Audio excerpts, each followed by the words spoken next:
Hello and welcome to another episode of Hit the Books Podcast. On this episode, we have the Aquaman review.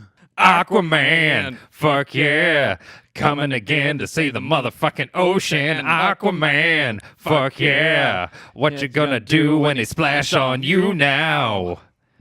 It's the stream we all share. It's the ocean of tomorrow. I could pee on it. So here we are. It has been an interesting night, to say the least. Today we will be reviewing the Aquaman film. Much like our past reviews, we will give you a quick review rundown, spoiler-free, of course, and then after some explicit warnings and a quick rating, we will get into the spoilers, go into depth about what this means for the greater comic book movie universes, although I wish this one would end right now. It keeps happening. Please. Except for Shazam. I still want Shazam because obviously that's going to be good. Right? That trailer was so good. Please don't fuck it up for me. Please. Please. Please, Shazam, you're our only hope. The only one. Literally. Please. Spare us. But yeah, if you want to contribute to the conversation, please hit us up on Twitter at HTBvids. You can hit us up on Facebook at /hitthebooks. You can always send us an email at hitthebooksvids, VIDS, @gmail.com. Check out our website, htbvids.com. And always, feel free to leave comments under our YouTube channel or in our iTunes reviews or whatever you feel like interacting with. You can always find us on Stitcher, iTunes, and YouTube for now, but we're always looking to expand in the future. And if you like what you hear, consider going on our Patreon page, patreon.com/hitthebooks, and helping us out a little. Any amount is welcome, and there are some tiers and some rewards that you can look forward to. Will Beasley being one of them. Yep. So expect that in the future. Finally. It's on the way. We keep saying it, but it is. Yep. We're just waiting for the volume so we can send it to you because it's awesome. Maestros, check it out. Maestros. Oh, yeah. So without further ado, let's get into it. Aquaman. Emery, what did you think? It was fun. Was it? It was dumb. It was real dumb. It did exactly what it set out to do. Did it? Yep. Which is to set itself apart from every other DC movie that has come out in its related universe. I guess if you mean by completely copying a Marvel movie, but doing it way worse. Sure. I mean, look, man, they're trying. They're trying real too hard. hard. Too hard. It's not that hard. Just quit overthinking things. Drop it. Just drop it. Leave it alone. Actually hire writers instead of having your director and Jeff Johns write everything. And some fucking TV producer, William B.L. You suck. God. It's so cringeworthy. All right, you know what the goal of this movie was? To piss me off and make me wrong about a trailer again? I mean, apart from that. Suicide Squad, I'm looking at you. Here's the thing. Shazam, don't fuck me. Please don't. This is what they wanted this movie to do. Every single DC movie before it has been either super dark, super gritty, or it's Wonder Woman. It's true. Yeah. Which had a fair amount of dumb in it as well, but third act, mostly I'm in looking the third at you. act, yeah. Really good first and second act. Pretty dumb third act. Yeah. So close. And this is the movie where they're trying to say, you know what? All of this gritty, dark, Martha, and all the darkness. We're trying to step away from that, and we want to do something bright, something colorful, something fun. We didn't say it was smart. And it surely wasn't. Hell It no. was not smart. Oh. Yeah. So I went into this movie with rock bottom expectations because that's what I have to do now when I go see any kind of WB, specifically DC product. Yeah. Zack Snyder, although he's credited as an executive producer, is clearly really not involved in this movie. Yeah. Obviously, due to the fallout from his relationship with DC and his family issues, which happened I think last year. Yeah. His fingerprint was not felt in this movie. Yeah, I think it was more credit in name only, just because he has been pretty much the guiding force up to this point. Right. For the majority of the current DC universe world. People have called it the Snyderverse for a reason. And I was hoping it would be a step forward and that maybe we could kind of wash our hands of the old, Snyderverse and kind of walk forward into something new, because clearly WB just won't let this fucking universe die and just restart, How long was the Nolanverse relevant? Like, the first movie came out in 2005, so 2005 to 2012. Yeah, that's 7 years. 7 years. So this universe, which is really forced, I think Man of Steel came out in 2013. So, they didn't even wait more than a year after The Dark Knight Rises. Yeah. So, I mean, we're 5 years into it, and we don't need more. We really don't. We didn't need more of the Schumacher universe. We really don't. Can we move on, please? If that doesn't give you an indication to how we feel about the movie, stick around, of course. Oh, yeah. Now, that being said, I didn't just hate this movie. I hate that it's perpetuating this universe that I don't like. I don't like how WB has handled these things. I don't like that they don't hire actual writers to write their scripts, because it shows. Yeah, it does. They clearly spend every dollar on stupid, unnecessary CGI effects for animating stuff like a regular boat. For no reason. You couldn't just rent a fucking boat and film a scene on a boat. You had to CG an entire boat. That sounds like a cocaine decision. It wasn't even a big boat. It was like a little tugboat.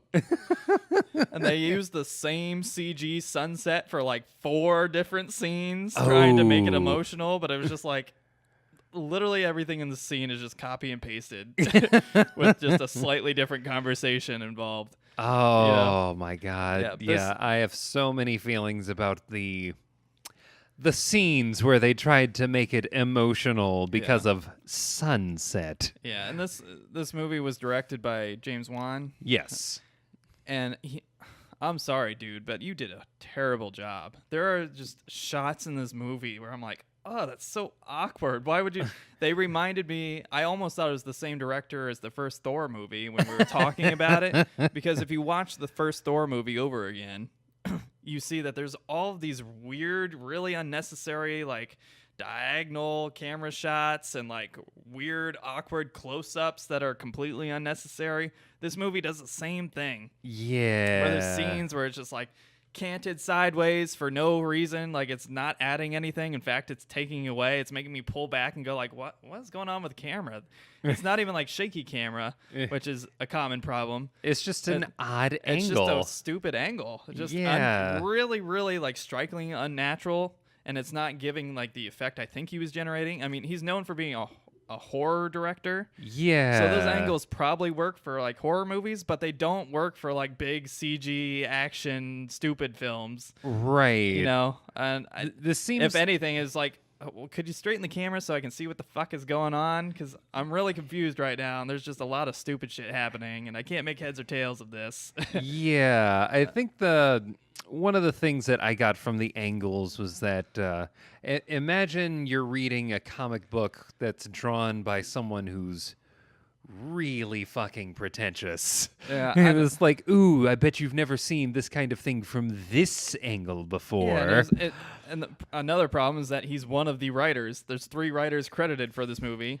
One's a producer. One is Jeff Johns, who has his hand in every little thing, and probably was just there to verify everything. Like, oh yeah, that was a storyline. All right, go ahead. That sort of thing.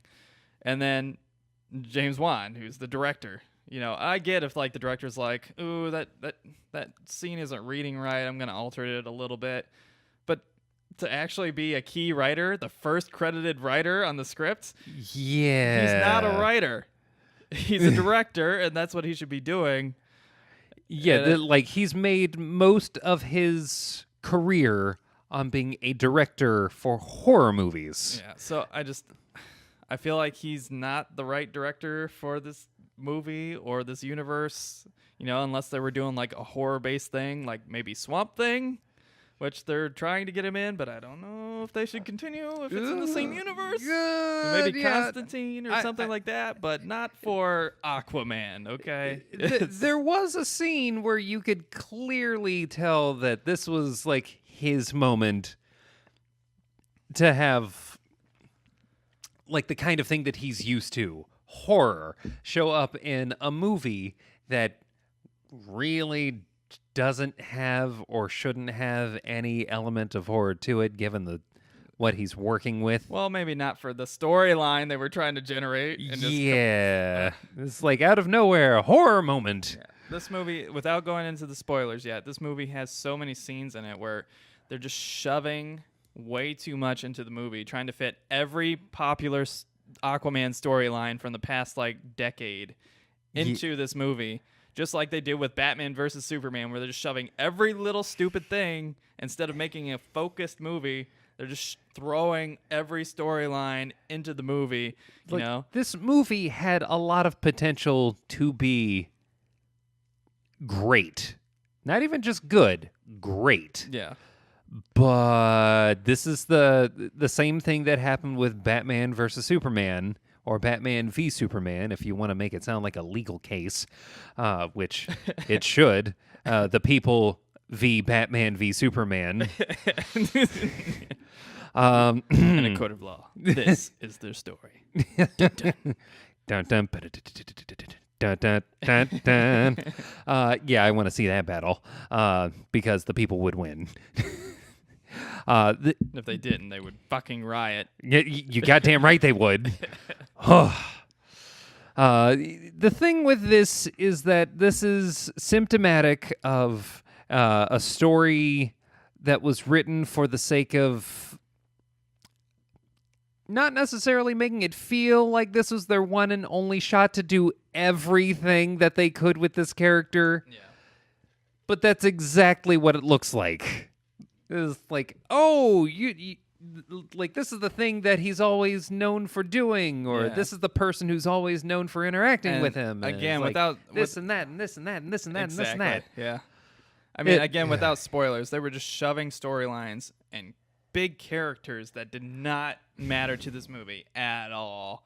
And they just kept forcing these people into the movies. They kept forcing really awkward dialogue for scenes that didn't need to be in there. I mean, they could have easily cut out about a third of this movie and still had a very coherent, enjoyable storyline if they had just focused on it and spent the time to develop it. But it seemed like every time there was a good scene, it would be good for a few seconds, and then they would just end it. They would do something stupid, end it real quick, and then have this really awkward transition, both with the camera work and with the actual writing, and just jump into the next scene. And I'll be like, why aren't you spending any time developing that? Why are you forcing all of this other crap in there that doesn't need to be there at all? You know? Right. I would say that there is, much like Batman v Superman, there is at least 6 movies worth of material that they have here. Yeah, genuinely. That they just crammed all into one fucking stupid story. I mean, like, they have, like, every big storyline from Aquaman, at least recently. They have, like, the Throne of Atlantis in there. They have the Trench in there. They have, the whole historical backstory with the whole trying to find Atlan and, Yeah. every major Aquaman storyline that you can generally get some, really good hours reading comic books with, and just like shoving them all into one, 2-hour movie? Yeah. What's the runtime for this? The origin story itself with, like his parents and how that whole thing went down. Like, instead of just sitting there and actually developing his relationship with his dad, they just shove it all in the front and force their way through it, and then they kind of forget about it for a while they shove all this other stuff in there, and then they come back and they're like, oh yeah, remember this? Last time on Remember This? Maybe? Remember this? Kinda? Vaguely? Remember this? Oh, that didn't happen. Come on. Like, that didn't even happen. It was like, if you expect me to believe that they did, or they followed through with this bullshit off screen, Yeah. Fuck you. Show, don't tell, you motherfucker. Come on. I paid money to watch this. So I think we should probably go ahead and jump into the spoilers and talk about the cast and crew and Oh, yeah. the specific aspects of those storylines that we're addressing there. Oh, yeah. So, what's your rating between thumbs up, meh, thumbs down? What do you give it? I am going to give this a meh. Holy shit, that movie is 2.5 hours. We sat there for 2.5 hours. We did. That's as long as Batman v Superman was. That's apparently as long as Venom? God. How is this happening? Just, ugh. I get it. You're trying to give us our money's worth given the price of a fucking movie ticket these days, but at least make that 2.5 hours fucking worth it. 2 hours and 22 minutes. That is absurd. It did not need to be that long. I can't believe we watched that for 2.5 hours. Yeah, wow. So, I'm sorry. I was just flabbergasted by the time. What was your verdict? Yeah, I was flabbergasted too. Good God. 2.5 hours of meh. Wow. I'm giving it a meh because I don't think it was so bad that it deserved a thumbs down, because at the very least the third act wasn't like a complete ass pull like Wonder Woman. But I'm not giving it a thumbs up because... so what's your rating between all of the current DCU movies? We have, just to refresh, we have Man of Steel, we have Wonder Woman, we have BVS, Suicide Squad, Aquaman. Did I miss any? Justice League? Justice League, Is that all of them? Yeah, I think that's all of them. Now, this is going to be a little controversial. Uh-oh. I'm actually placing Aquaman as the number one movie that they've got. Really? Well, Yeah. I did not like it that much. I had way more fun with Wonder Woman and even Man of Steel. The reason why I say that this movie is number one is because at the very least, in its tone, and it's trying to, at the very least, Marvel be, fanboys it- over it, here. like, It wasn't dark, so I like it. There's nothing wrong with dark.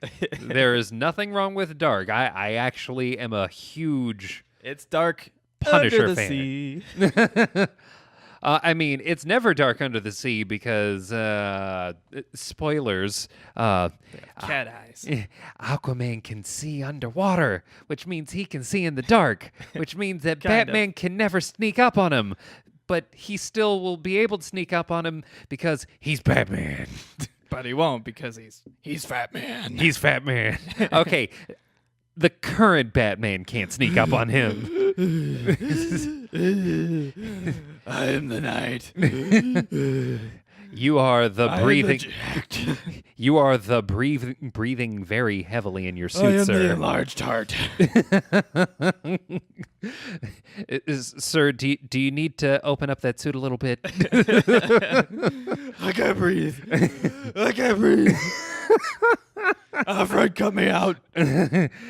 Alfred, I need cut out of the suit. I can't breathe. Oh my God. Should have been like Bob here. Bob's super thin. Oh yeah. Trim, tone. You got to be a thin guy to get into one of those. Yeah. Yeah. Those, like, just, Cover you in Vagisil. Prevent those yeast infections. Yeah. Yep. Don't do that. The reason why I place this at the top of the list is because while Wonder Woman was entertaining, its third act bumps it down to like number 2 for me. Wow. The third act is dumb, but at least it's fun to watch. And it does have a heartwarming moment with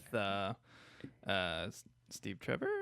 Yep, Steve Trevor, played by Chris Pine, because we all love Chris Pine. God, he's great. Yep, he's so good. He's so good. So dead. He's so good that we killed him, because this is the DC universe, and that's what we do to good characters. We say, fuck you. We don't need you anymore. You're making this movie too good. You're making this movie too good. But we also realize that you're way too good, so we're still bringing you back for the next one? Time shenanigans. Stop. That's right. Wonder Woman 84 is happening. It better be some like Greek illusion or something. Yeah. Oh, Hades must have freed him from hell or something, or pulled him out of Elysium, because that's where good people go, right? Yeah, no, nothing matters. We don't give a fuck. No, he's just alive. He's just alive. He's Captain America now. We're going to freeze him. We're literally going to copy Captain America, just like we just copied a certain Marvel movie for this movie. Right. We'll get into the spoilers there. Oh, yeah. Okay. So I'm going to say Aquaman. Yep. Wonder Woman. Yep. Man of Steel. Yep. BVS. Yep. Beavis. Yep, Beavis. Suicide Squad. Wow. What about Justice League? Oh, I'm sorry. Suicide Squad, Justice League. What? Really? You think it's that bad? When Suicide Squad is like the worst movie I've ever seen. Possibly ever. Okay, when you put a movie like that and have it come out before the movie that, one, was supposed to mean way more than the Avengers, but two, also has Bruce very conveniently just like Superman all of a sudden, and also we're going to have an Aquaman just kind of show up whenever the fuck he wants, and then we're also... man. Yep, my man.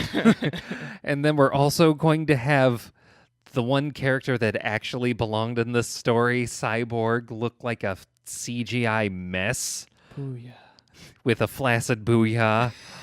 Only to The have greatest crime of this universe. The flaccid cyborg booyah. Oh, yeah, that happens hilariously before they actually show him transforming himself into a cyborg that actually would have looked cool, which means that you're literally telling me that you could have made him look like that the entire time, but you didn't. Actively chose not to. You chose not to. Fuck you, DC. And probably spent a lot more money on the budget. Oh, yeah, easily. God, that's the biggest crime, I think, out of this entire universe. They just keep wasting money. Yes. For no reason. Yeah. No reason. They're making the movies worse by spending the extra money on the stupid effects. Oh, yeah. Like, a lot worse. It's so dumb. It's really noticeable, and it's really bad. Right. But here's the thing that really chapped my fucking ass about the Justice League. The fucking Flash. Flash is horrible. Ezra Miller, right? Yes, Ezra. Holy fuck, that dude sucks. God, I could. All right, this isn't a Justice League review. We gotta. It's not. We gotta be careful. It's not this. You can watch that, by the way, on YouTube, on Stitcher, iTunes. Yep. It's all on there. Yep. You can totally watch it. But yeah, we rail on that movie for like 3 hours. Oh yeah, we did. I was like, this is the reason. I think Ezra Miller as the Flash is this one and only reason why I think that movie is worse than Suicide Squad. When you're Flash, the guy who's supposed to be good at running runs like a fucking idiot. And then on top of that, talks like he's Sheldon from fucking Big Bang Theory. It kind of looks like him. And kind of looks like it. What the fuck Flash is this? Yeah, Ezra Miller. I'm sure you're a great actor. I'm sure I would love to see you in other roles. You're, not this one. You were, I'm Not sure, this one. great in a great many other things. This was not one of them. No, thank you. How Kindly decline the next movie, sir. how Please. dare you? I beg you. It's like we have a Flash on the CW, and your one job as the movie Flash was to look more dynamic and cool than the TV one. Instead, you look like a dork wearing Tupperware. Oh, God. They should have just got Grant Gustafson. Gustafson? Gustin. Yep. Gustin. Gustafson? Yeah. Gustin? Gustin. Gustin? Gustin. Gaston? Gaston? Ah. Grant Gaston. Gustin makes me feel good. Gaston. Grant Gustin would have blown that role out of the fucking water. Probably because he'd already been doing it for 3 fucking years. Yeah, he's pretty good at it. Yeah. Ezra Miller, not so much. Ezra Miller Sorry, dude. had a very particular take on this character. It's just that this character take that he had was, what if Sheldon from The Big Bang Theory was fast? Yeah. And again, this isn't a Justice League review, but there's a scene in that movie that I actually really liked.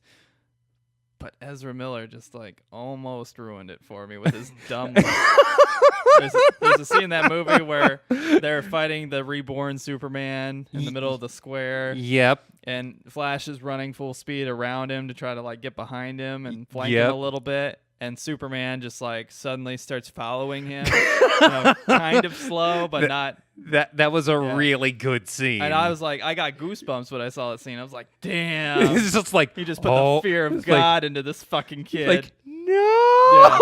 But then Ezra Miller had this just dumb face, like, like it wasn't fear, it wasn't intimidation, it was just duh. It's like, duh. Like, I was like, come on, dude. It's like, bro, what the fuck? Yeah, it was. How It was pretty bad. Okay. Yep. I can sympathize with your point of view, but I think you're clearly wrong. Suicide Squad is way worse. It's way worse. There's way less redeemable features to Suicide Squad. Specifically Captain Boomerang, because he's awesome. He is the only awesome thing in that movie. But yeah, I see your perspective. I do have. There were genuinely good moments in this film. There's a lot of great actors and actresses in this movie. Yeah. That I think had a pretty good performance, even with the crapshoot of a script and the rushed pacing that they were given.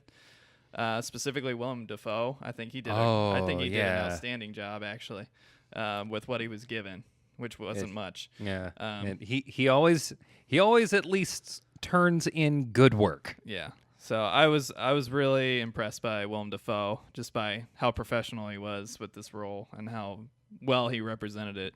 Where I think some of the other actors and actresses kind of phoned in a few scenes. Yeah. And I think they knew the movie was bad. You can kind of tell. Yeah. They're just kind of phoning it in for the paycheck because they know that it's not going to work out very well. Sounds about right. But that being said, I'm so close to meh, but I think I have to give it a thumbs down. Thumbs down. I have to give it a thumbs down. I mean, you're right on the edge of meh. Right there for me. But there's just so close.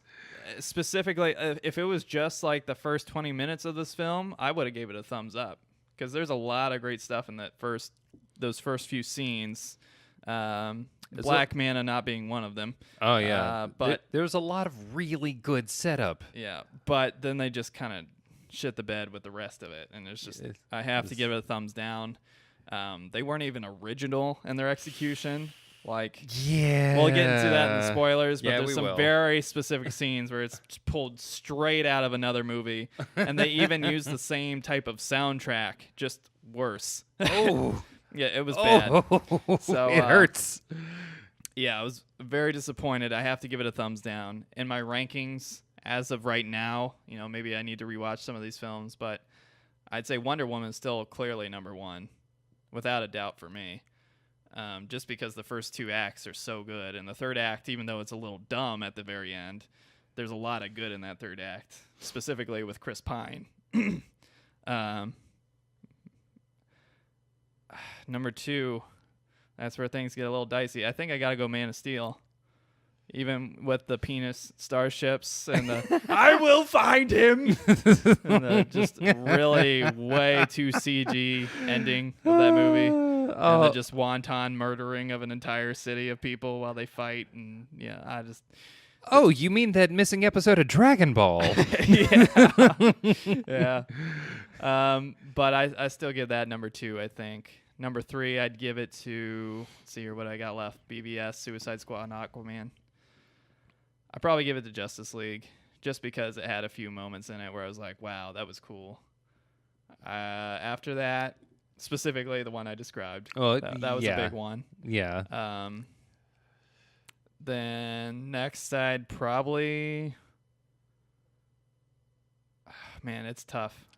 I mean, clearly Suicide Squad's dead last. Like, there's like BVS and Aquaman, which are pretty like not great, and in the realm of almost terrible. And then there's just shit bottom of the barrel. Not even in the barrel anymore, just underneath the barrel, like molding. That's Suicide Squad. Someone cut the barrel open at the bottom, and it just even though fell the out. trailer was fucking hype as shit. I love the trailer. They're really good at trailers. I guess I got to give it to Aquaman, because I think there were some good performances. I think there were a lot of great things they did with it, but just didn't execute very well. So I guess BVS is after Aquaman, but just barely. I mean, the Batman scenes specifically and BVS were pretty good, specifically when he's saving Martha, but not his Martha. Oh, you mean the that fight from Batman Arkham that I never got to play? Yeah, pretty much. Yeah, that one. So that was pretty cool, even though I'm pretty sure he murdered pretty much everyone. Yeah. Yeah. I think DC... Pretty sure he murdered a lot of people. I think DC is slowly becoming more accepting of the concept of Batman murdering people, which I'm not sure how I feel about that. I don't like it. Yeah. I don't like it. It's core to his character. You're fucking it up. Yeah. I mean, I get like the old, like first Batman, 1940s Batman, like had a gun. But I don't think he actually killed anyone. I think he would just shoot them occasionally. Well, that's back when that was I mean, in the Dick Tracy days. Yeah, Batman was kind of a weird rip of the shadow for a little while at first. And then, clearly bottom of the list, Suicide Squad. So, sorry, Aquaman. I love Jason Momoa. He should have been Lobo. He shouldn't be Aquaman. He's fine as Aquaman. He should be Lobo. Even Jason Momoa thought he was going to be Lobo. Yeah, they shouldn't have based him in Massachusetts. Right. Neither he nor his father have Massachusetts accents, nor do I think should they. Yeah, that was a weird point off. It's like how. I mean, you can have a lighthouse literally anywhere. Yeah. That's on the ocean. Like Hawaii? You could have a which fucking would have made lighthouse in sense. Lake Erie. I don't care. There's lighthouses there. That works. Yeah. Done. Yeah. She fled to fresh water. It's like, I don't care. Problem solved. But yeah, there's nothing. Put it on a fucking There was Great nothing Lake. Massachusetts-like about anybody in the movie, including a specific biker gang scene that I'll talk about later. Yeah, I was kind of hoping that since they put it in Massachusetts that there would be at least one moment that someone tried to sound like they were from Good Will Hunting. But no attempt at the Boston or thereabouts accent at all, which is In my eyes, that's a missed opportunity.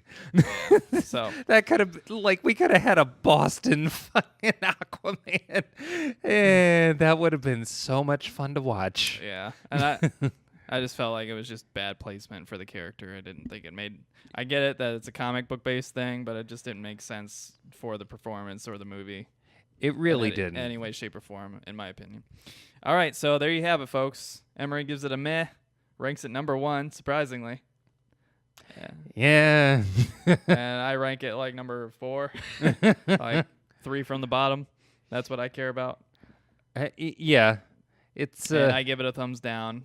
You know, close to meh, but definitely a thumbs down for me. yeah, and in our spoiler review, which is coming up, we're going to go into all of the points. Yeah, which there are many because this movie is 2.5 hours long and fits 6 or 7 comic storylines into it. Easily. Including storylines that aren't even in their universe. Right. That are pulled straight from other universes. Jesus. But yeah, let's get into it. So here's your warning. Spoiler, spoiler, spoiler. Flashing it on the screen. Telling you not to look. Turn it off if you don't want anything spoiled. Really, I don't think it matters if anything's spoiled because you probably know what's going to happen in this movie. If you're familiar with Aquaman at all. Spoilers. All right, here we go. Okay, so in my opinion, there's a lot of problems with this movie. The biggest one is that they're just straight lifting scenes out of other movies, specifically Thor Ragnarok. Yeah. I'd say like 90% of this movie is lifted directly out of Thor Ragnarok. And not, if that was the biggest crime, I'd be like, okay, whatever. At least it's enjoyable. You know, like I didn't like Thor Ragnarok because I thought it was way too dumb, and it made a kind of interesting character into just like a joke. Yeah. An entertaining and fun to ride joke, but still just a joke, and Right. didn't really add anything, and probably took something away from the Thor character that I don't think he got back until Infinity War. Even then, I think he barely has any of it back. Yeah. Which kind of sucks because I thought the movie Thor is pretty interesting to me. Yeah. There's a lot that could have been done with that. And you know, I would have gave it a meh. I think I gave it a meh. I don't remember. Thor Ragnarok? Yeah, I don't remember. I'm pretty sure I gave it a thumbs down. Yeah, maybe I did. I was pretty sour on it initially. I think I warmed up to it just as an entertaining film, not as a good film. But Aquaman is kind of in that same predicament with me, but worse. Because it does what it steals directly from Thor Ragnarok, but just doesn't execute it well. Right. Like kind of fucks up what they're stealing from Thor Ragnarok. I mean, even the music, they literally took Thor Ragnarok's idea of using Led Zeppelin with the song Immigrant Song, which is awesome and was one of the best parts of the movie. Yeah. And now a running joke every time he does something awesome in any movie. Oh, yeah. We just start singing the song. It's like Infinity Wars axe throwing scene, like we were doing that the whole fucking time. Oh, yeah. I'm surprised they didn't put that in the movie. But with Aquaman, they got Greta Van Fleet, which is basically a Led Zeppelin rip. Led Zeppelin rip that's kind of shittier. Like Led Zeppelin's great, Greta Van Fleet not bad, but definitely not Led Zeppelin. Definitely not. And that's the perfect example of this movie. Like, it's Thor Ragnarok, but kind of a shitty version of it. You know, Thor Ragnarok is to Led Zeppelin what Aquaman is to Greta Van Fleet. Yeah, so they're playing Greta Van Fleet in similar situations and contexts, right around the same scenes as they use Led Zeppelin's Immigrant Song for Thor Ragnarok.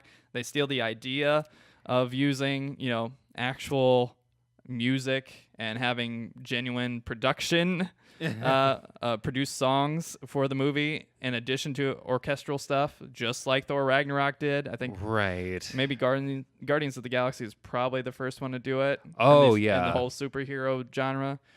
I mean, at least for the current universes. Well, as far as doing it like throughout the movie, because I distinctly remember the very first Iron Man movie It was like the thing Yeah. that blew everyone's They mind did have was the like AC/DC songs in it. Yeah. Well, oh, the second one had AC/DC songs. And Black Sabbath. Yeah, the first one they literally closed on "I Am Iron Man" by Black But it Sabbath, wasn't which through the whole. it movie. wasn't through the whole movie. It was Yeah. just the end. It was like, oh yeah, this is what we're gonna end on. It's like, that's perfect. Yeah.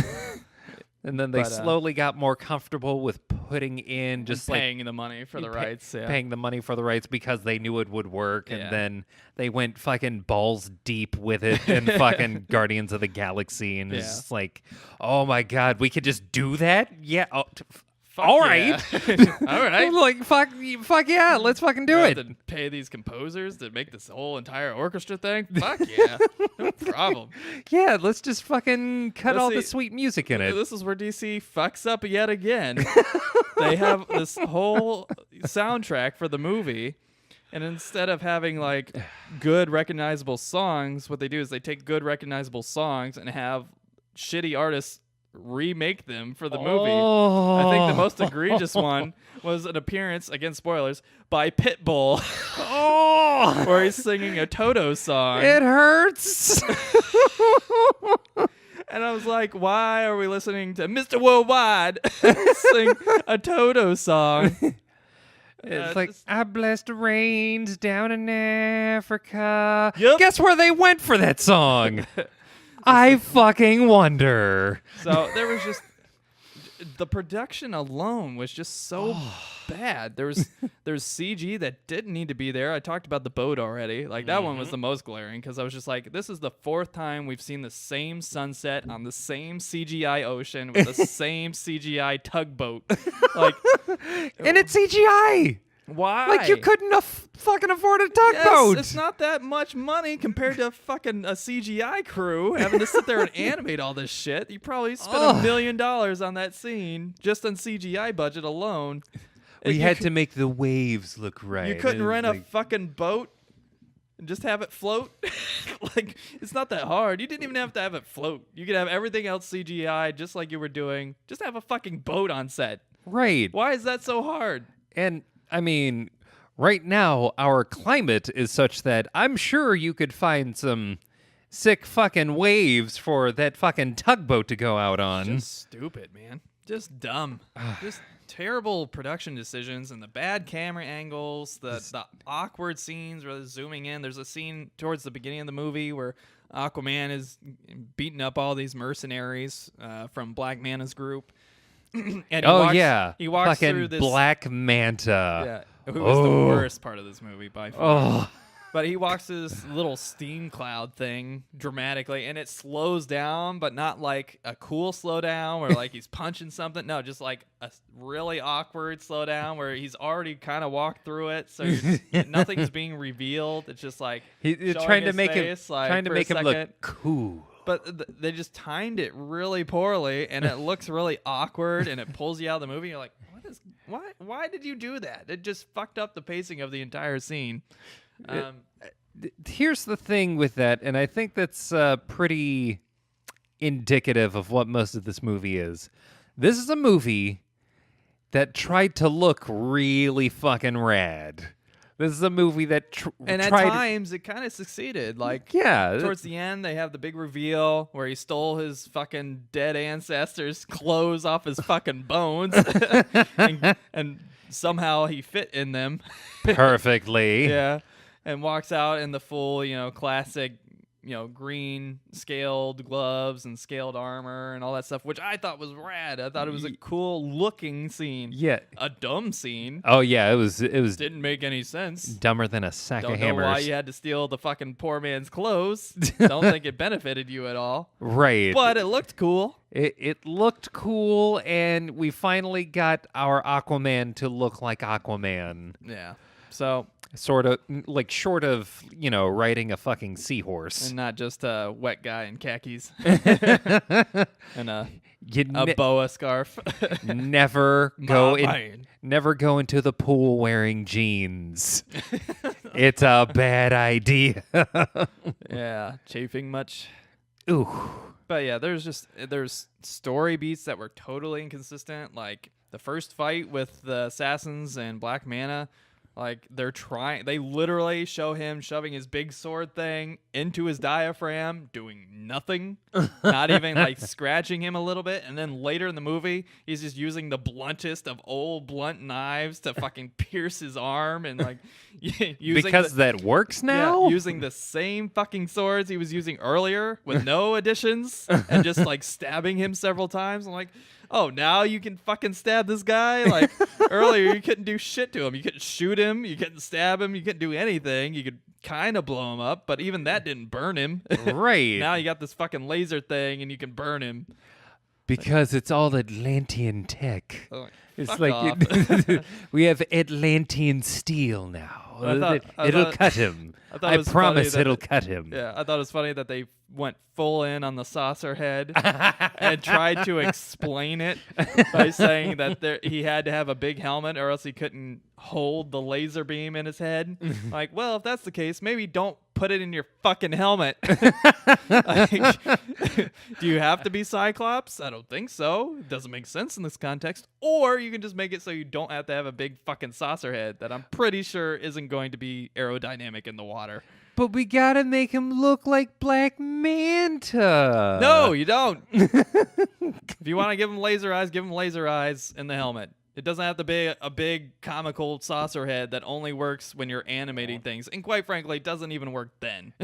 Like, Black Manta is not a cool looking character. He kind of sucks. All right? Among all the villains, and especially Aquaman's, he's probably one of the lamest ones. And he's probably the lowest tier of threat to Aquaman himself most of the time. Usually the way he beats Aquaman is by killing innocent people. Right. He doesn't usually win in a fist fight ever. Yet this whole movie focuses on him wanting to fist fight Aquaman. The sound design. That's another thing. Not only is the soundtrack awful, there's some good songs in there, but they just time it really poorly. Yeah. And again, just lesser versions of songs they used in other properties that they're ripping off at the time. God damn it. And like shamelessly ripping off. Yeah. The sound design is real dumb. For anybody who's been watching the show or knows me personally, I was in the military. I was an infantryman. I'm pretty familiar with how guns fucking work, how a rifle fucking works, how they sound. Oh, yeah. And you got to think there's probably plenty of people, especially in the United States, that know what a fucking gun sounds like. And it does not sound like a fucking laser going pew, pew, pew, pew, pew, pew. No, it's not how a fucking rifle sounds. Why do you keep using those sound effects? I feel the same way about the Injustice games. I feel like while they nail certain sound effects, particularly like the fun punching sounds that are like over the top, but they have some sounds that are just obnoxious and like just don't sound right. Like they're little like computer sounds, just pew! Like it's just obnoxious and annoying, and I'm like, that doesn't sound good. But we have to make it sound, otherwise they won't know that something's happening, And right? I think it's a problem across WB Studios in general, just like their CG. No matter what movie you're watching with WB, their CG's awful. It's always awful. Yeah. Which is stupid because their video games look great. Like So all of the time. why don't their movies look just as great CG wise? Like I don't understand, especially when they spend so much money and time on CG animation. Yeah. But yeah, it's just the sound design was really off in a lot of scenes. Like they clearly don't know how 40 mics work when he shoots the grenade launcher at Aquaman from like 3 feet away. Oh, yeah. Sorry, those things don't get armed until they've rotated a certain number of times, and they're usually like pretty far away by the time they've rotated that much. They do that on purpose so you don't blow yourself the fuck up, which he clearly would have done inside a submarine. Oh, like, yeah. 4 feet away from Aquaman. Oh, yeah.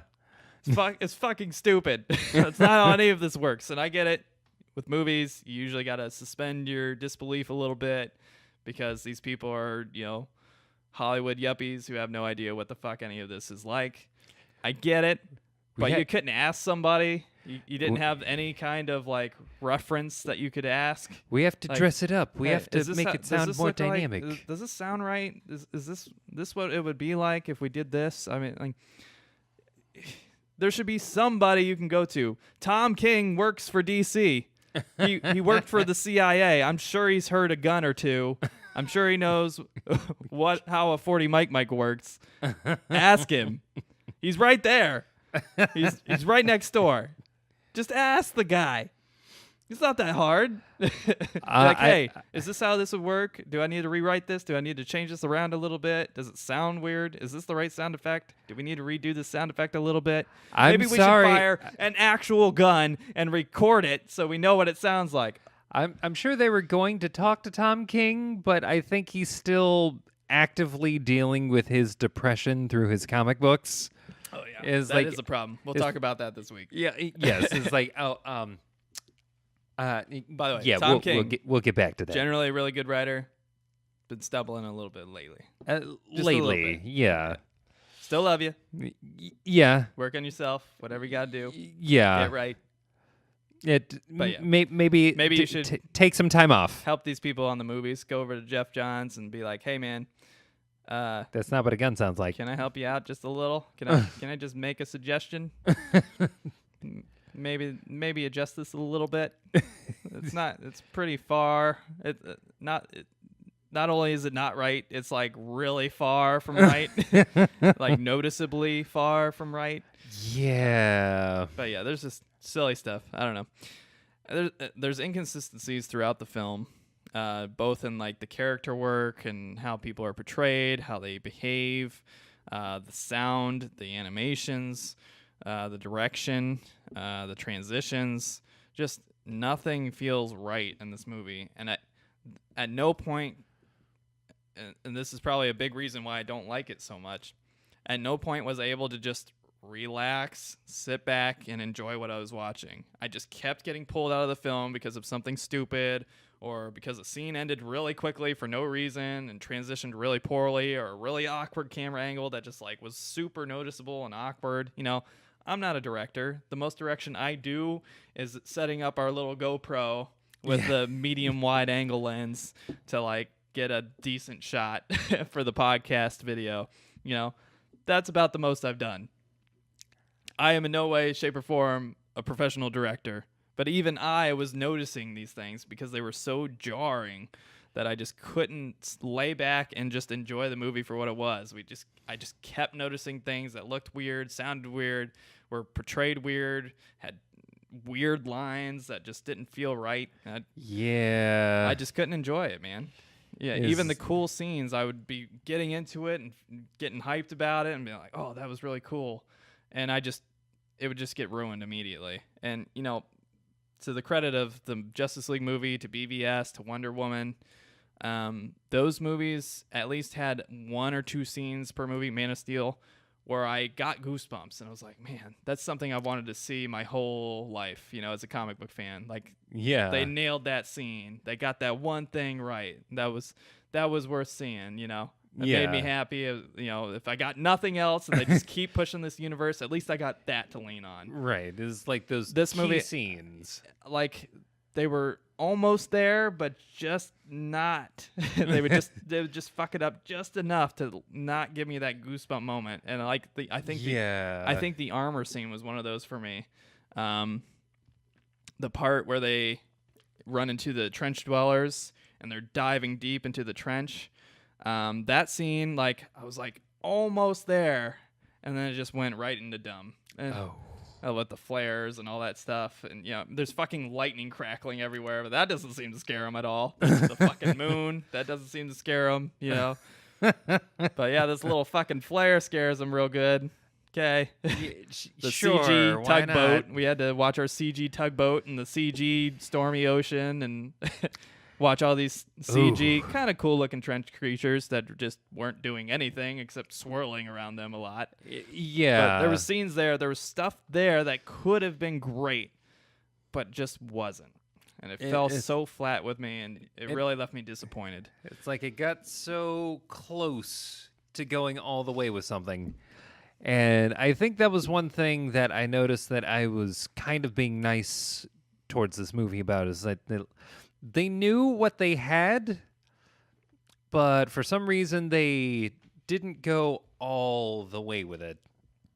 Like, no matter what scene it was, like either with the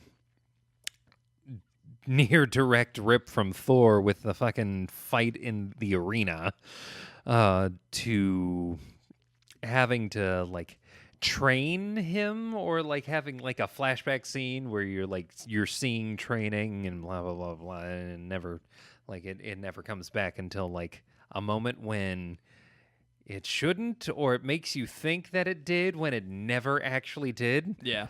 It's like, okay, it's like I see what they were trying to do here, and they were consistently getting up to where they could have met the mark, but falling flat. It was like, and it's so close, and it's like, we got to go to the next scene. Yeah. Yeah. That is, I think, the biggest thing that makes this movie a fucking mess. Yeah. It won't fucking stop. Yeah, it won't let itself breathe. And it's 2.5 hours long. You should have plenty of time for the movie to breathe in between. Yeah. I wouldn't have even minded if it got a little slow at times. But they just kept pushing through each and everything because they had so much shit that they wanted to shove into this movie for no particularly good reason, for no justifiable reason, in my opinion. Right. I think the only reason I could foresee is maybe Jeff Johns was like, I got to get every single one of these stories in there because they're so cool and I'm probably not going to get another chance.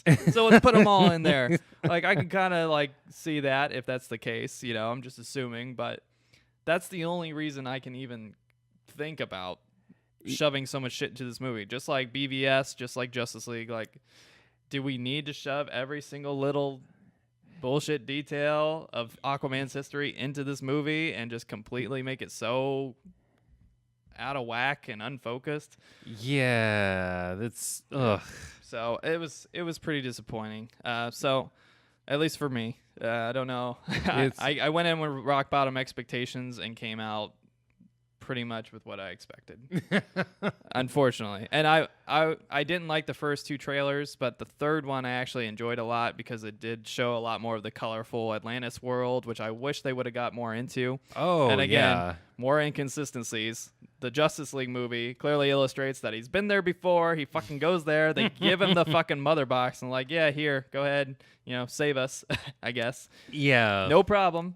No fucking giant Trump wall with the fucking aqua cannons, with the fucking, frost bridge. Oh, That's totally not a frost bridge. The fucking Bifrost from Thor. It's, again, straight ripping off like a completely different movie franchise for no discernible reason other than, hey, they were successful. Let's see if we can do it. But shittier. Yeah. No one will notice. Everybody notice. He's like underwater Thor, right? Yeah. So, it's just, they leaned way too much into the fact that he is basically underwater Thor. Yeah. Way too hard. It's like maybe we could have spent some time and, taken a real good hard look at what makes Aquaman. Like, I don't know. It's like we touched on he actually can communicate with aquatic life. But we're really not going to get into that until like nearly the end of the fucking movie. And even then, they barely get into it. Like, for those unfamiliar with most iterations of Aquaman, generally, he's one of the rare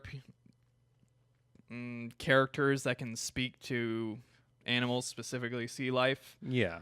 And I don't mean literally speak to, but he can basically control a lot of their like instincts, unless they're an intelligent creature like we see towards the end when he meets the Kraken creature that's basically guarding Outland. Yeah. And he can have an intelligent conversation with it. Even the blue whale, he kind of has like an intuitive conversation with, even though he doesn't literally talk to it. It's mostly usually telepathic. Yeah, it's mostly like instinctual control with the animal and kind of like being able to get its kind of instinctual feelings and send them back and forth. Right. And it's unique to him because of his unique biology, having a full human parent and having a full Atlantean, specifically of royal blood parent that's descended from this magical line of Atlan. And that weird combination somehow gives him unique abilities. Like he's typically stronger than the average Atlantean. He's typically faster than the average Atlantean. He's typically has more, physical resistance than the typical Atlantean. He has the obviously ability to converse to some extent, depending on the iteration, with sea life. He has the unique perspectives that aren't biological, just from living on the surface world his whole life and not living in the, kind of patriarchal, royal line kinship of Atlantis and the kind of class warfare they have there, Yeah. Which I think would have been cooler to actually expand. Instead, they just kind of dropped the ball and just like, fuck it. Like, fuck it. They're there. Yeah. Hey, they're there. There's not really a reason, but they're there. Right.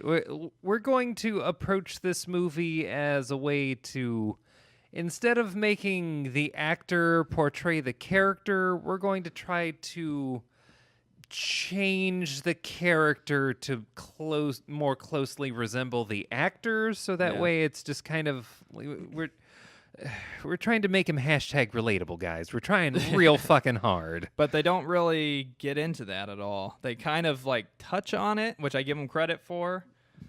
But then they just kind of drop it, just like everything else in the movie. They touch it a little bit. They touch a little bit of greatness, and then they just drop the ball. Yep. Just let it go. It's like, no, we got to keep... Forgot about it. It's like... never mind. We got stuff to do. The motto of this movie was, keep it moving. And they do the same thing to Mara, I think, which really sucks. Yeah. Even Worm, as Ocean Master. Like, these are two characters that have a lot of cool abilities, that have a lot of... unique aspects to them. Mara, in her case, she learns this kind of water sorcery, from her, parts of her clan, specifically female parts of her clan. Yeah. And then Norm has these incredible powers. He has his father's trident. You see the big tidal wave, that sweeps over rural Massachusetts for no apparent reason. Yeah. Seems like a weird place to target initially, but okay. But he has a lot of cool abilities that they barely touch on too. They like kind of show it, but then they're like, we don't need to explain it. Everybody knows about these Aquaman characters. Everybody's gonna know what's going on. Right? I'm sorry, this isn't a Spider-Man Uncle Ben situation. This isn't a Bruce Wayne dead parents situation where we've seen it 100 times and everybody knows about it. I'm sorry for the normal, everyday layman. They're gonna be like, "What the fuck is this? How did they use a weapon? What? How does she do that? How come she can do that but no one else can? They're gonna be curious and they're gonna be like, "What the fuck? Why? I have no idea what the fuck's going on right now." Yeah. There is so much of this movie that kind of felt like they were assuming that people, like the common person, would know way more than they actually would. Yeah. Like, there was a lot of assumptions And how they're going to defend it? This was for the fans, okay? This wasn't for the broad public. Again? Bullshit. Again? Fuck off. You said that for Suicide Squad. No, it was genuinely a bad movie. Yeah. Justice League, okay? You didn't make it for the fans. You just made a shitty movie, okay? Right. You can't just justify it because we made it for fans. No, you didn't make it for fans. You made it for yourselves to make money, because people wanted to see these characters on screen. Right. And we'll pay big dollars to do it, even if it's complete shit. Not that this is. It's bad. It's not complete shit, but... It's not complete shit. But yeah, it's a similar kind of feeling I'm getting from these productions. Yeah.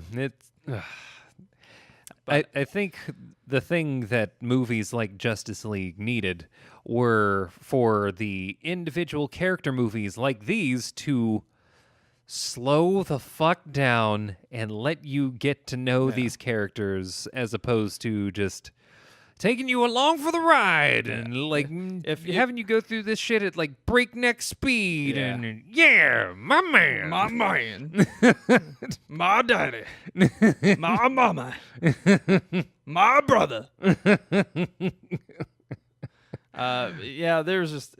It's just too much. And if your whole goal is to sustain this universe and build a long-term financial franchise that you can keep printing money with, maybe don't spit your whole wad in one go. We don't need to see every Aquaman storyline shoved into one with no explanation whatsoever and no context, just to do it. The idea we don't need to see, allusions to Darkseid, plus Batman versus Superman, Dark Knight Returns stuff, plus Wonder Woman for no apparent reason, plus Doomsday. Like we don't need all these fucking characters. Lex Luthor and his fucking wannabe Joker performance. Like you don't have to shove all of these stupid things into one movie. Just make a focused, coherent, character-focused movie. You don't have to drown everything in CGI. You don't have to spend $400 million on every movie that you make. Like, look at Deadpool. They made a very good, very coherent, very affordable movie. X-Men yeah, they 2, did. X-Men 2 is pretty widely thought of as a good movie. Didn't cost that fucking much money. They had plenty of CG in it. They have fucking mutants that you have to make CG animations for. Yeah, but they did it all right. Yeah, well, part of that movie just takes place in a house. Yeah. Yeah. Like you can make a good movie without having. Can you make a lighthouse? Can you rent a boat? You could have filmed half this movie with like 3 sets. Yeah. Can you make a throne room? Can you make a throne room that isn't all CG? I mean, that's possible, right? Right. You guys can do that. Very affordable, very effective. But no, we gotta spend $300-400 million per movie and hope we get all our money back in China because no one's fucking seeing these movies in the United States or in the West anymore. Yeah. So, God damn it, China. Quit fucking watching these terrible movies. Incentivizing them to continue to do terrible shit. God. Transformers, I'm looking at you. Although I've heard Bumblebee isn't terrible, but I'm not going to see it. I'm just not. I haven't seen a Transformers movie in like 3 movies now. It's probably for the best. 3 or 4. I think the last one I saw was Transformers 3. I might check out Bumblebee just... Don't do it. Don't give them your money. Let them make a new universe. Okay. Don't do it. Okay. You don't need to. I don't need to. Do you really want to? I kind of just want to see this new Bumblebee on the big screen just to see if, it's Bumblebee, but like not like completely like Chevy Camaro'd out. It's like let's make actual Bumblebee and actually give this movie at least some heart as opposed to CGI messes all of the fucking time. Yeah. So, I think the one thing we need to address for this movie, at least for myself, I know we're harping on a lot of negatives on here, but this is probably the biggest negative for me overall. Just at least story-wise and performance-wise, it's Black Manta. I think Black Manta's entire role is just so forced and just... It's literally out of nowhere. It's completely unnecessary to the story. I mean, if you wanted to have fucking pirates invade a fucking, submarine, have the fucking random pirate group invade a submarine. Done. And they do it for like a handful of gold. Like a little bag of gold. I'm like, that wouldn't buy your fucking little boat there. Right. It's like they kept making it so that Black Manta was like, oh, like that, I don't give a fuck about the money. I just want to kill Aquaman. Yeah. Which, mind you, might be a little closer to what, comic book wise Black Manta has been about in the first place. But that's not what we should be doing with Black Manta. Yeah. If anything, we need to be grounding him a little bit. Like, of all the characters that needed grounding, Black Manta was the one. Yeah, and he's just... Not only is the writing bad for him, which you can't blame the actor for, but his performance was just really forced and really awkward and way too over the top. And yeah. It was almost as if he knew he wasn't relevant, and so he's trying to force himself to be relevant. Like, hey, look at me!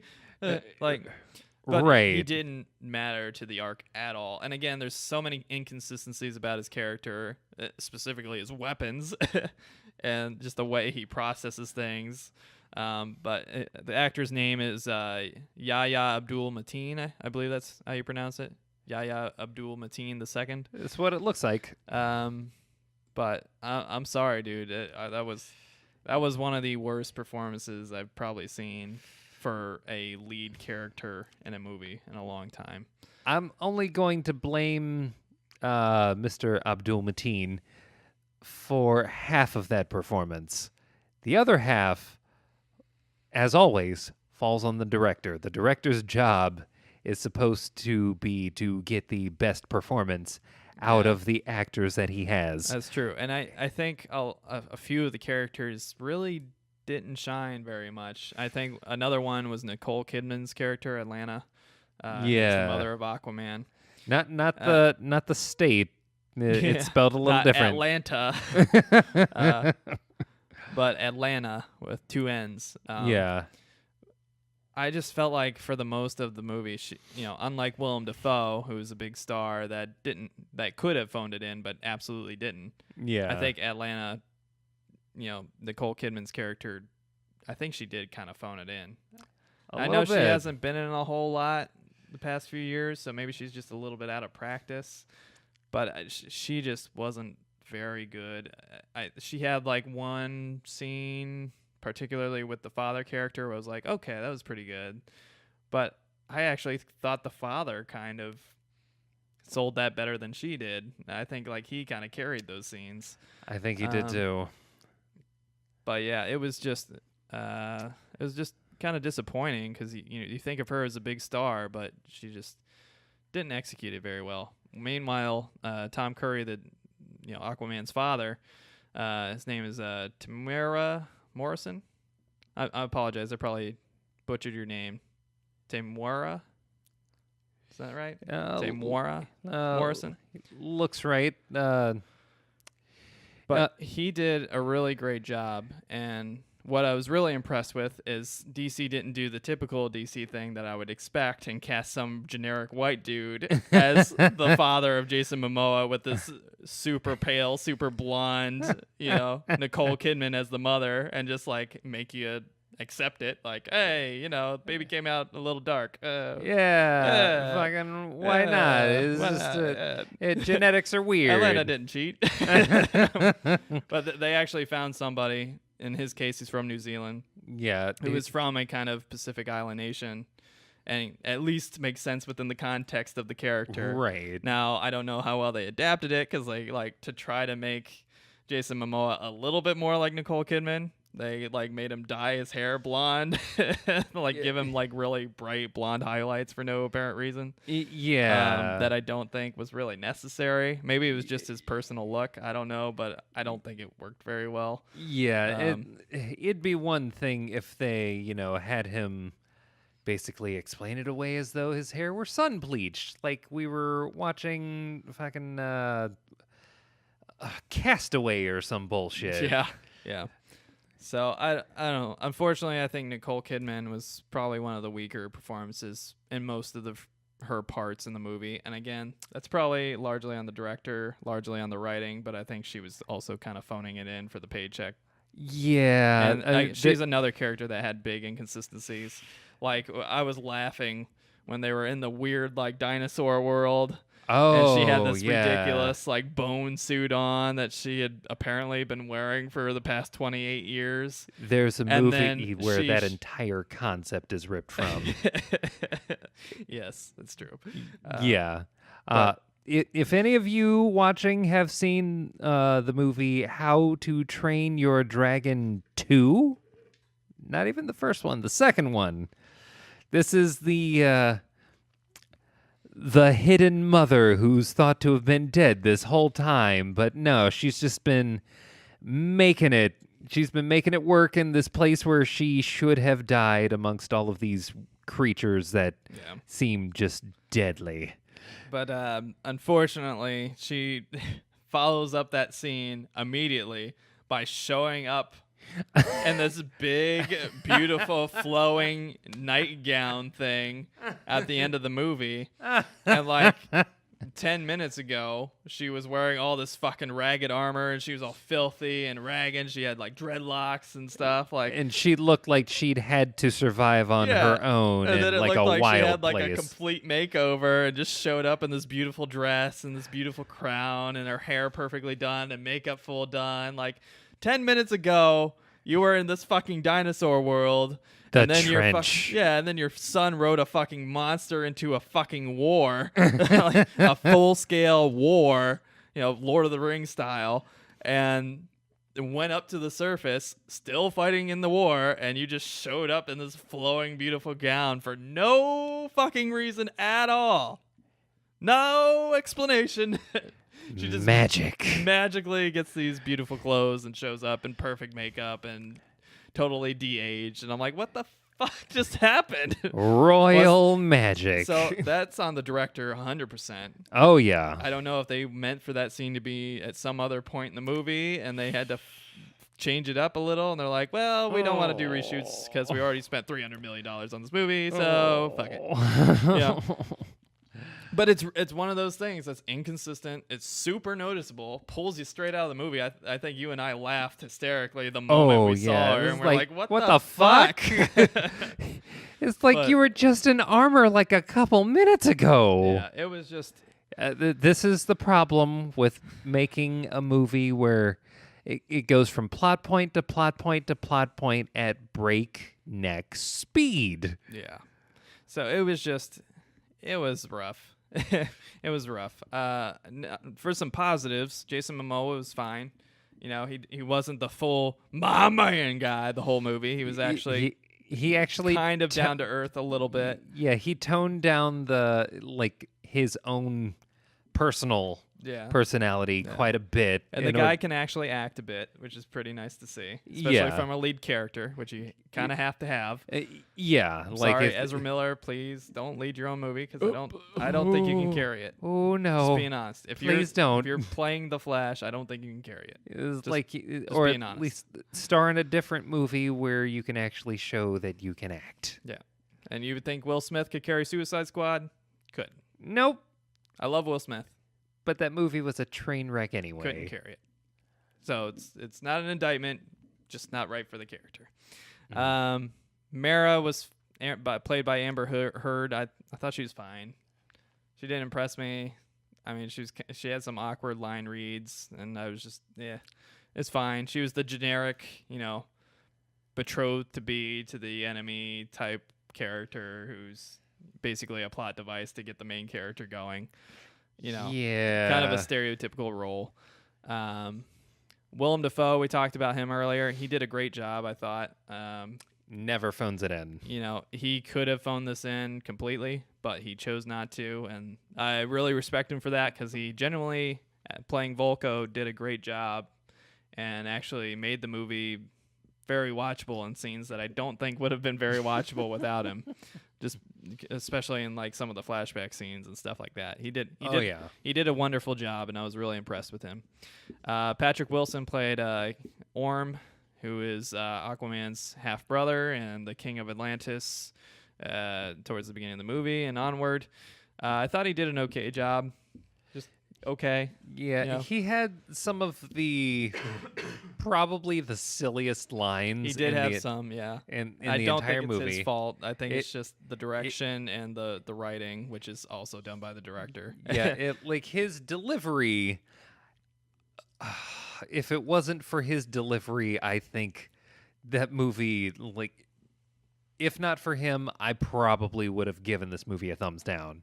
Yeah. This guy, you could tell that as an actor when he was saying these lines that he had enough presence of mind to act as though he was the character, completely believing what he was saying. Yeah, even if what he was saying was kind of ridiculous. Right. It was and contradictory. Yeah, it was like he turned in decent work here. Unfortunately, the script did him no favors. Yeah. Dolph Lundgren, I think, was probably the biggest wasted character in this movie. Oh. I thought Dolph Lundgren actually played King Nerys really, really well, who is Mara's father and the king of the kind of side tribe that's usually at odds with Atlantis proper. They're classically in the comics they're kind of always at war, whereas this movie just kind of ignores that and says, "Oh, we're allies because we need more people." Yeah, the setup for the two of them working together is kind of paper thin. Yeah, it doesn't work very well. It's just another one of those beat points that they shoved into the movie that didn't need to be there. But I feel like if they were going to use King Nereus, they probably should have put more Dolph in there, because I think he was actually a genuinely well-played character. I don't know about the hair dye that they kind of gave him. Kind of looked bad. Yeah. It's kind of a shitty hair dye. I mean, they clearly didn't cover everything. I know they were going for like his hair is turning gray, but they should have just gone full gray. Yeah, they really should have. Yeah, it just looked like a bad dye job. It was like kind of like Mara's hair.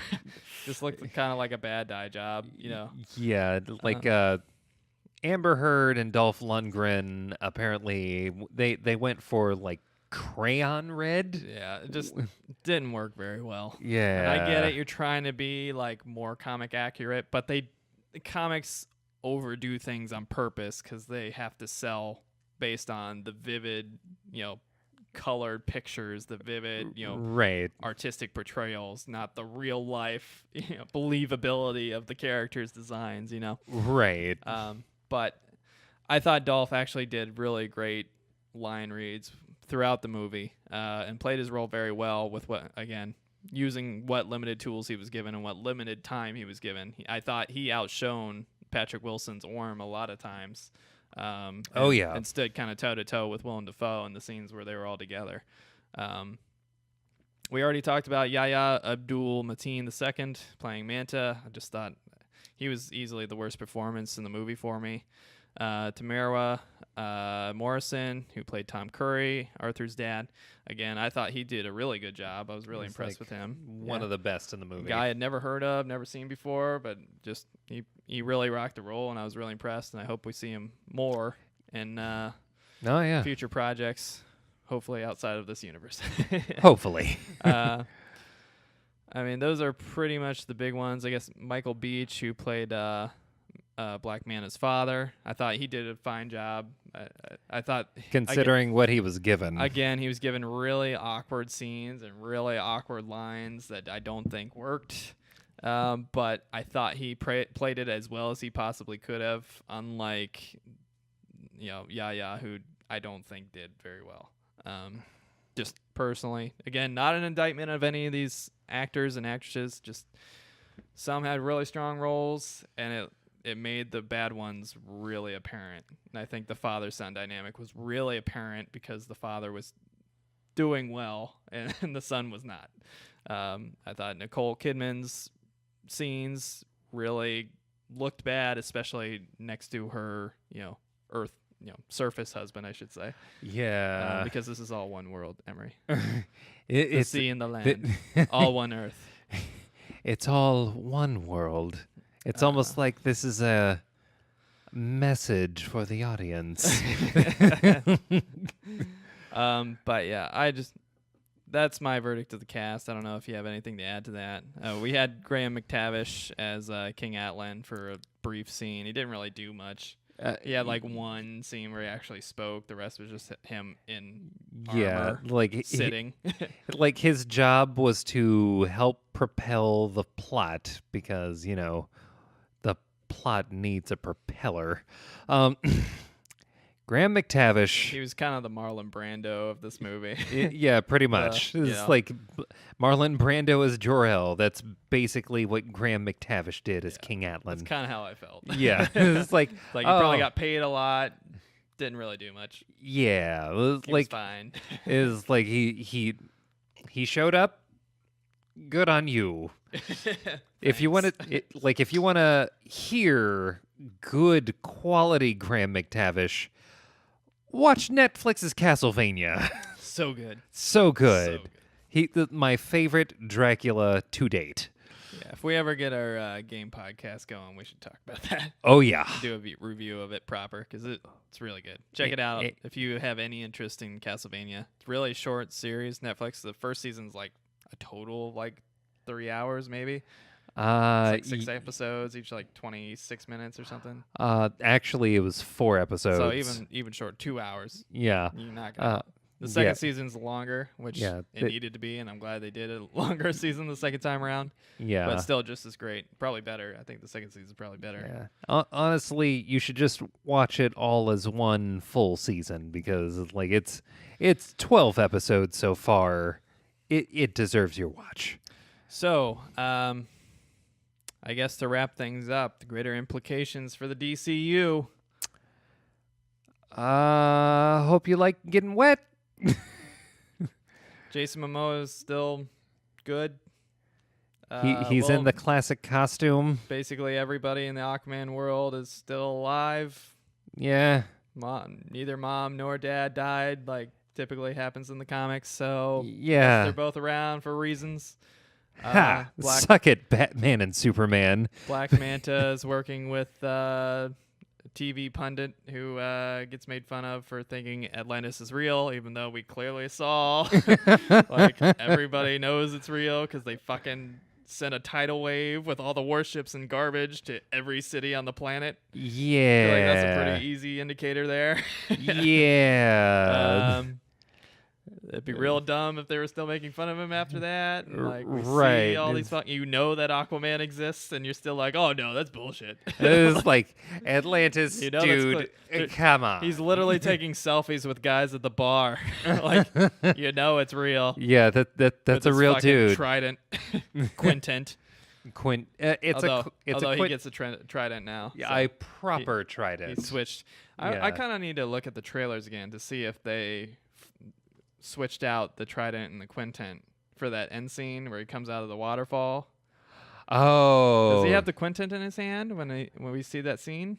I wonder if they switched it out. I'm gonna find out right now. I think it's the trident. It could totally be the quintet, but you know, well, the picture has the trident. I don't remember if the scene had it or not. I thought it had the quintet. Maybe not. But yeah. So really, the greater implications are the characters we knew existed still exist and no one died, so they can still do stuff, I guess. We know that the trench people are there. We know that all the different clans are still around, although their context is completely ruined. Any depth they could have had is now kind of screwed up. I guess the one guy they killed is the king of that one fish group. Yeah. But that then we it saw was for like 12 seconds, but whatever. That mattered for a hot second, and then they're like, "Oh, yeah, so he's dead. That means it goes to you." The little Princess Zora girl, right, from Legend of Zelda. God, she's in charge now, I guess. That's what I thought of the entire fucking time. It's the Zora girl, but like in the little chair that the little miniature alien from Men in Black had. Oh, God. That's basically what she is. Yep. That's what it is. That's what it is now. But I will give the movie this. Visually, there was a lot of cool things to see. Like we talked about the first interactions with the trench group. That was pretty cool to see. Yeah, that's all I can give it. I mean, there was cool scenes. Him in full armor coming out of the waterfall was cool, even though the context is really dumb. I thought it was cute how they kind of had the father going out to the end of the dock every day, waiting for Atlanta and all these things. And I thought the bar scene was kind of fun, and enjoyable. That was fun. Also, every time you say Atlanta, I keep hearing Atlanta, Georgia. I should have hired like a bunch of Atlanta rappers to make the songs instead of fucking Pitbull. Put Kanye West on there instead. Oh no! A-Town. Anything but that, please. Ugh. It was bad enough we put Greta Van fucking Fleet on here. See, I wouldn't have minded Greta Van Fleet, but they used it in the context that was directly ripped from Thor Ragnarok. So I was just like, okay, it's very clear what you're doing here. Right. You just don't want to get called out of it, so you're just kind of smudging it up a little bit. It's like when you copy someone's homework but change a few words so you don't get in trouble. That's basically what happened in this movie. Like, make it less obvious, please. Yeah.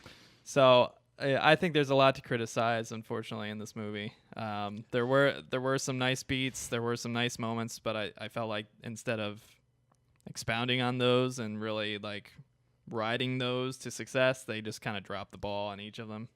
There were some good performances. There were also some really bad performances. There were some mediocre performances. Like this movie's just a mess. It's all over the place. I don't know what to think. I don't want this universe to continue. I think it's gonna benefit from being released just before Christmas, because everybody who has a family that doesn't stay home all day on Christmas, specifically people that don't celebrate Christmas, Right. are gonna go see this movie, and it's gonna get a bunch of money for that.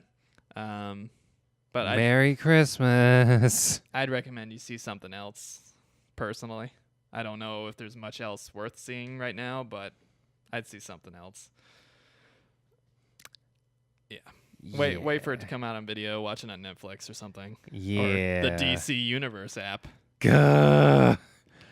More on that this week. Yeah, but fuck. But yeah, really, this doesn't have any big implications to the greater DC universe because they didn't explain anything. Right. I mean, the only thing we know that Black Manta is apparently going to keep going after Aquaman, which we already fucking knew. But that's about it. Here's one thing that I've learned. And I think for some reason I keep having to learn it just because DC won't learn it. Slow down. Yeah. My fucking God. I mean, you could say that just about any movie in this franchise, this universe. It's just they pushed too much shit into it. And these movies don't have to be 2.5 hours long, They really don't. This is an Infinity War where they literally spent 10 years building up to it and building storylines for each of these characters and fleshing out the whole universe that they had to put all into one movie. No, this is some bullshit that we just shove into every movie and and just expect fans to deal with it, because we can, I guess. I don't know. I was very disappointed. We already gave our verdicts. You gave it a meh. I gave it a thumbs down. Yeah.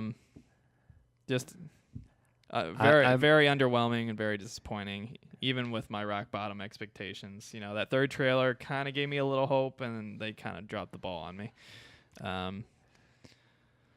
There was a lot of things they could have built on, a lot of good things that they could have pushed into, and it kind of made this movie great, but they just kind of fell flat on just about every single one of those points. I'd say like the first 10 or 15 minutes of this movie are the best parts. Once you've seen that and you've seen like a few of the key shots, not the scenes, but the shots, Yeah. you've pretty much seen what you needed to see. Pretty much.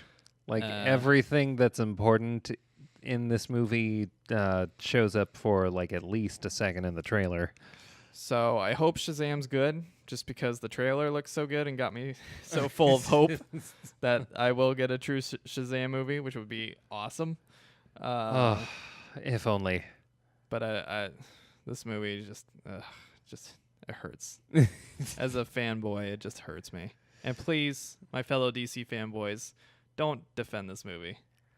If you know it's bad, if you genuinely are like on the fence about this, it's probably bad. It's probably bad. You don't have to defend it. There's no competition here. Yeah. Marvel ran away with the competition in the movie universe a long fucking time ago. We haven't even had something to point at since The Dark Knight. Like, we're fucked, okay? Until they restart. It's like the Bengals. We keep we keep hiring Marvin Lewis. He's been with us for 16 seasons. We're about to have another losing year. Of course. We're obviously not making the playoffs. So again, not having any playoff wins.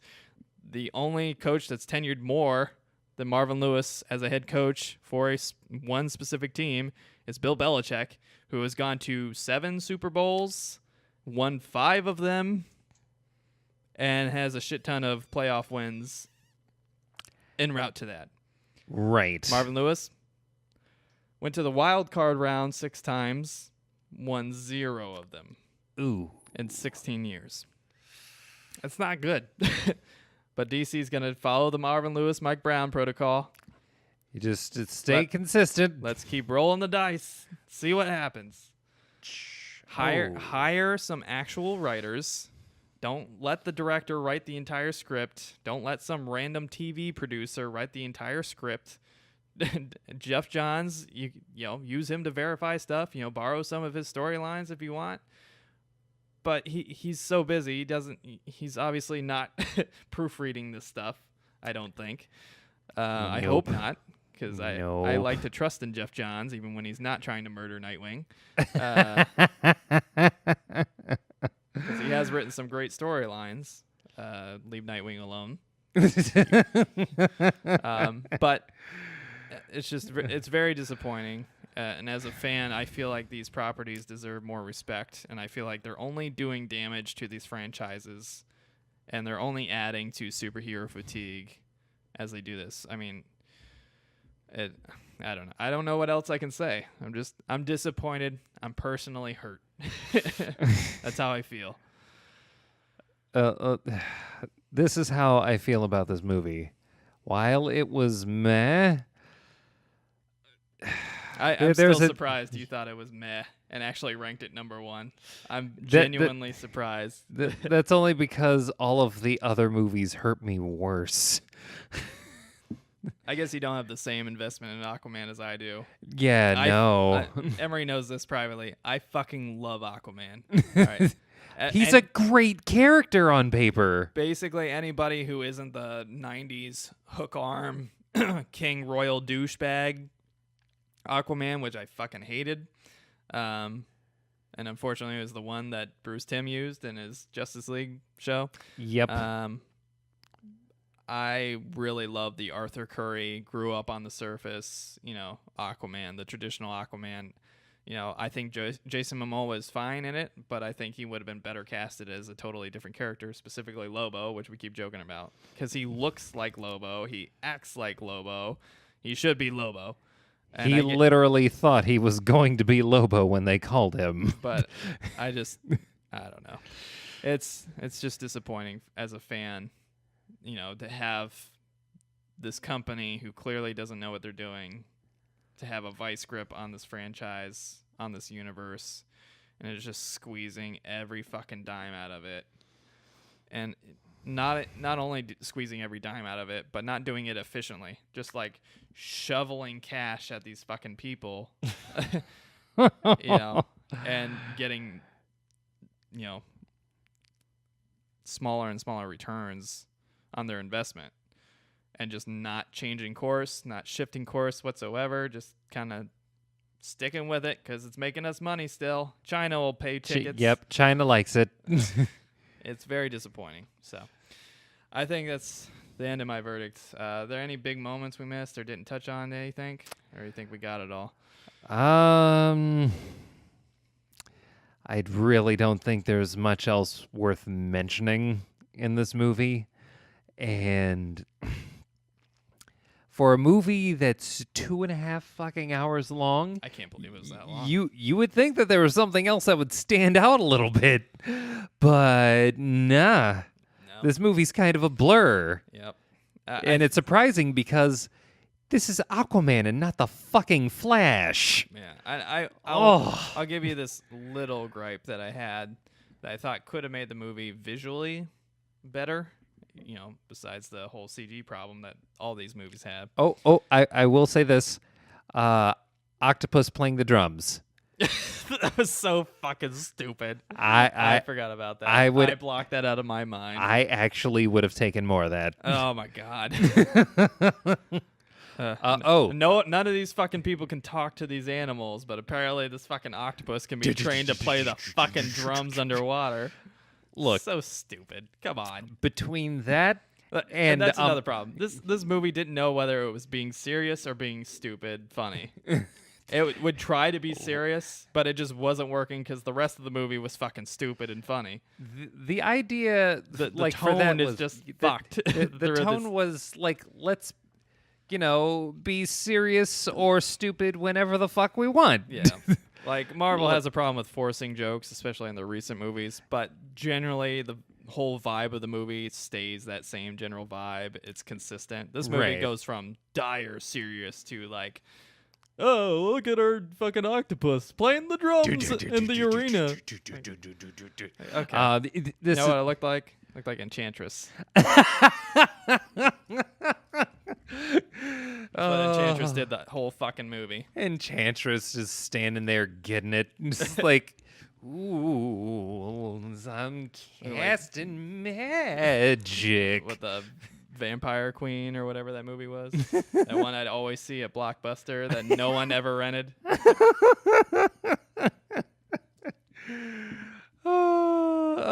Yeah, this is a movie that, yes, it was both stupid and serious, and in some cases just seriously stupid. Sometimes it was rad when it had the crab-like kraken creature coming out of the bottom of the depths. It had all the tools it needed. It had all the pieces there. They just fucked them up. Yep, it didn't. It didn't have the goosebumps moment. There was no moment where it just was like, whoa. Yeah. I was waiting for it, and there were so many opportunities, but it never fucking came. Yeah. For me, like I thought when they showed Orm in his full outfit, I know you had problems with the CG chin strap. Oh, Yeah. It's a chin strap. Why can't we just make a fucking chin strap? Because we have CG budget. And Aquaman's full armored outfit, like the whole entire movie up until the very end, he was wearing these like khakis and boa scarf for no reason. Like you couldn't change into more appropriate clothes for underwater. I feel like when you're rocketing through the ocean with your flatulence, you know, you'd probably lose that shit, right? You'd probably tear apart, you know. Right, just from like the drag of like going through the fucking like ocean. a wetsuit or something that'll at least adhere better to your body and isn't just loose and flowing and always drenched and wet. No, But he dressed like he should have been Lobo. Yeah, he did. I wish they would have had him in the Aquaman, you know, the proper Aquaman armor, the, you know, King Atlan armor way earlier. I wish they would have had Orm, especially during like the whole Coliseum scene. Yeah. I wish he would have been in his full Ocean Master outfit instead of some generic like bullshit armor they picked out of their garbage bin and the random garbage bin gladiator room they had. They both were wearing fucking garbage bin armor. Yeah. They had for their the little fucking like the fight scene that should have been like really fucking like huge. Yeah. It's like if you're gonna do some like Thor Ragnarok shit. Yeah. Where you I like how they also had the devil's anus, but and this time we called it Poseidon's pucker. I believe you called it. All credit to Emery there. We were trying to come up with a good name for it. The big blue Poseidon's pucker. They had the whole devil's anus escape scene right after the whole Coliseum scene. Yeah, then they had to go right Straight into it. ripped, dude. Oh, they ripped everything straight from that movie. They even had a Star Wars scene where they're Oh. they're locking on in their little underwater TIE fighters. You know, we have gotta make the camera spin around, but focus on this thing. We had like the it's a Kylo fucking TIE Ren fighter. / Darth Vader chasing them in his little TIE fighter. Pew, pew, Pew, pew, locking pew. on. Pew, pew, pew. Yeah. Pew, pew, pew. It was just, Oh, I'm not going to shoot them because my girlfriend is in there. yeah, there's a difference between having an homage to something you like and just straight ripping a bunch of shit. They had a Temple of Doom scene from, you know, the Indiana Jones movie where they're in the fucking plane with the weird guy. And, you know, in Indiana Jones, the guy bails and leaves them in the plane alone. In this movie, the guy doesn't bail. They fucking bail. Right. Leave the pilot alone. Like, just stupid It's stuff. like- They don't have a basic understanding of scientific facts. Like, they're talking about how all of this shit was created before the Sahara Desert was a desert. I'm like, you realize that's like hundreds of thousands, if not millions of years ago? Yeah, I'm pretty sure Greece was around like a few thousand years ago. Yeah. And all this shit that supposedly happened was a few thousand years ago. Yeah, Atlantis is a not that million years fucking ago. old, guys. It has to be more than a million, right? Yeah. I mean, it's like if we're following the whole Pangea thing, yeah, the Sahara Desert has been a desert for as long as land has been land. Guys, what the I fuck? know there's some grasslands about 200,000 years ago, 300,000 years ago, because of my whole anthropology major from the past and all that stuff. Yeah. But I know the whole fucking desert wasn't grassland, and it definitely wasn't a fucking ocean, okay? These are basic science facts, okay? You don't go to the middle of the fucking Sahara Desert to find the fucking ocean from 1,000 years ago. They literally said 1,000 years ago. Greece was not the Greece of ancient Greek mythology 1,000 years ago. No. It was medieval Europe, you fucks. Yeah, what the fuck? Oh my God, it's so stupid. This whole movie's so stupid. I'm done. This review's over. Thumbs down. 2 thumbs down. The more I think about it, the more I hate it. Just like every movie nowadays. I'm done. I'm done. Done. Shazam, don't suck. Please don't suck. Please don't suck. Final words. You and the Joker movie are my last hope. Yep. It's all I got left. Yep. Please don't suck. Please kill me. Maybe you could watch Titans on the DC Universe app. Fuck off. Having a kid with fucking Dove. No one gives a fuck about Dove. Dick Grayson never gave a fuck about Dove. Why should I? Fuck Batman. God. Oh, we're going to watch that. Yep. Oh, boy, we're going to watch that. Yep, we're going to watch it. I don't want to. We're going to watch it, though. Yep, we are. All right, folks. Thank you for sticking with us through this review. If you have anything you want to add or mention, be sure to hit us up on YouTube, on Twitter at HTBVids, on Facebook at /HitTheBooks. You can send us an email at hitthebooksvids, vids at gmail.com if you want to submit a question or something for the next episode of the podcast. We do check it like once a week, so if I miss your email, sorry. We'll probably put it on the next week. Yeah. If you enjoy what you hear and you like what you see, maybe consider helping us out on Patreon. It helps us to keep these things coming consistently. You know, it takes us a lot of time and a lot of money and investment to do this. It's, you know, a passion of ours. It's a hobby of ours, but it does cost us a lot of time and money. And it'd be nice if we could at least, you know, keep things going a little bit longer. Right. And every little bit helps. So if you feel generous enough to contribute and you enjoy our content enough, we'd be really grateful. If not, feel free to enjoy the show anyway. Maybe consider giving us a nice rating on Stitcher or iTunes or on YouTube. Yeah. Give us a thumbs up, maybe subscribe, any of that stuff to help get more potential fans out there into the show. We apologize again. This is our second show, I think, since we've come back officially.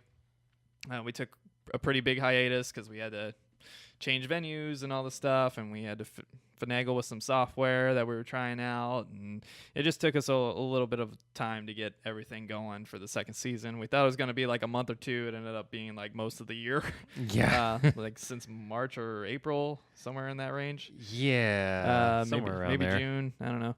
But it's been a while, and we apologize. But we're back. Our weekly show will be back. All our reviews will be here incoming for this past year, and obviously the reviews that are incoming. Shazam, please don't be bad. Please be good. But please be good. Please be good. I think I covered everything. Yeah, just about. All right. On behalf of Bob, Emery, and myself, I want to thank you for watching. We will see you on the next review. Hit the books. My man. We could pee on it. We should have peed on it. I should have been Lobo. Goodbye. Yep.